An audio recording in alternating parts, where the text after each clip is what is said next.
But one Union commander isn't following Meade's orders. Major General Dan Sickles. Wealthy, devious, a rogue. Recently acquitted of murdering his wife's lover using the first plea of temporary insanity in U.S. history, he'll leave Gettysburg even more notorious. Dan Sickles was all about Dan Sickles. If it didn't benefit or aid Dan Sickles, he wasn't very interested in it. He didn't go to West Point. He didn't have any military experience, but he was able to use his money, influence, and power to raise his own regiment.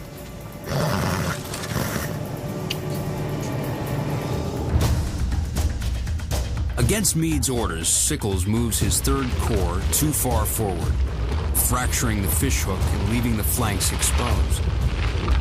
A blunder that could cost the Union the battle, and maybe the war.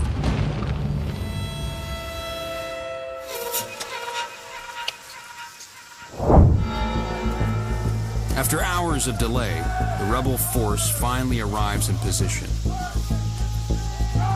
But Lee's lost the element of surprise. The Union knows what's coming.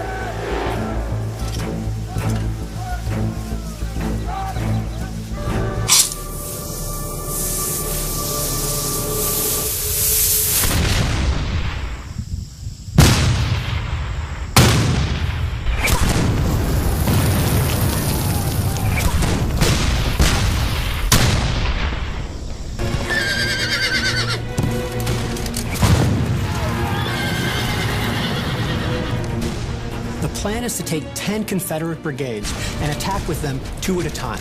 One brigade striking the enemy, then 15 or 30 minutes later, the next one strikes the enemy, and then the next and the next. Fights that are now burned into the pages of American history. Devil's Den, Little Round Top, the Wheat Field, the Peach Orchard, and Cemetery Ridge.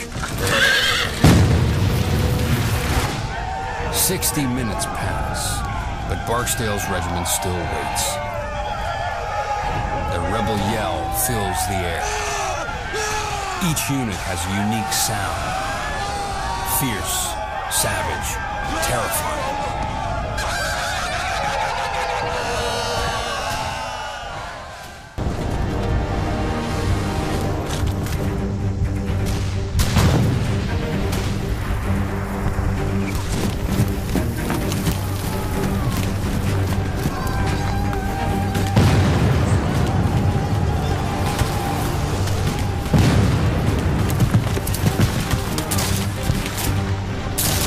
They storm into enemy fire, racing towards Sickles' position.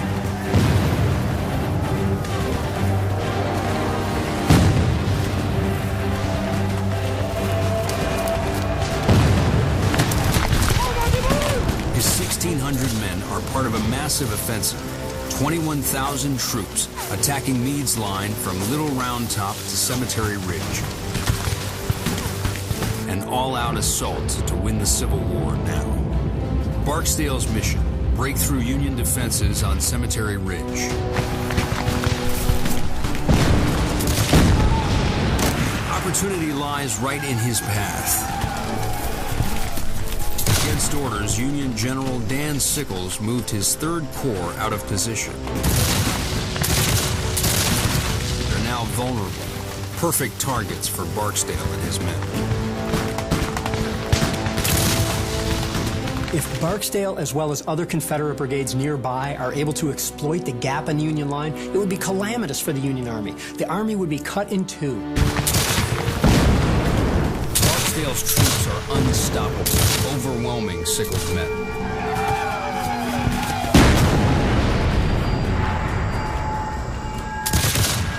Their defenses start to collapse. Meade's entire line could be next. William Barksdale and his troops hit the Yankees like a hammer. He rolls over those Union troops, captures several hundred, if not more than that, of the Union troops, and continues on in several directions towards Cemetery Ridge.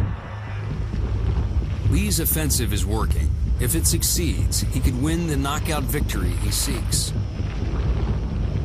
Meade has no choice. He pulls 8,000 reinforcements from Culp's Hill to repel the rebels.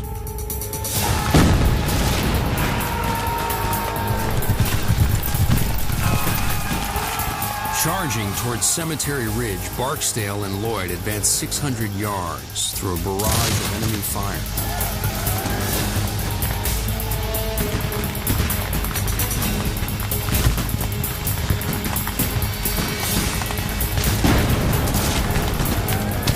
Union Commander Dan Sickles isn't so lucky. A direct cannonball hit severs his leg.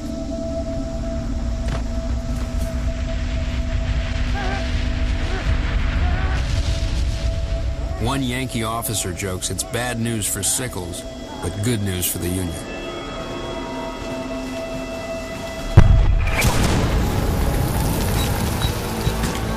It takes Barksdale's Mississippi Brigade nearly an hour, but they finally break through Sickles' line. Union troops are on the run. Barksdale's men approach Cemetery Ridge, sensing victory. But they're charging straight into more than 20 Union cannons just 400 yards away, each capable of firing 2 rounds a minute.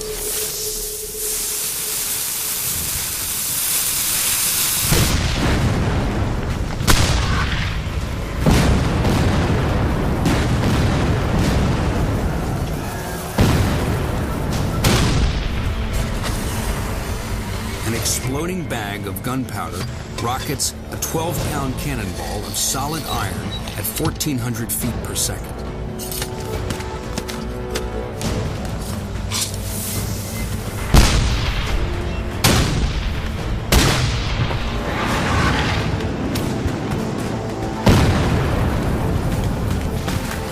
At this range, Barksdale and Lloyd will be torn to pieces. The Mississippi Brigade comes close to cutting through Union lines. Then Meade's reinforcements slam into Barksdale and Lloyd. I turn again to the front and see the enemy bursting through the bushes and firing at us. They had come out from the top of the hill, fresh. And did our gallant Barksdale ride into our midst and still say, "Forward through the bushes." Barksdale's exhausted men finally break formation.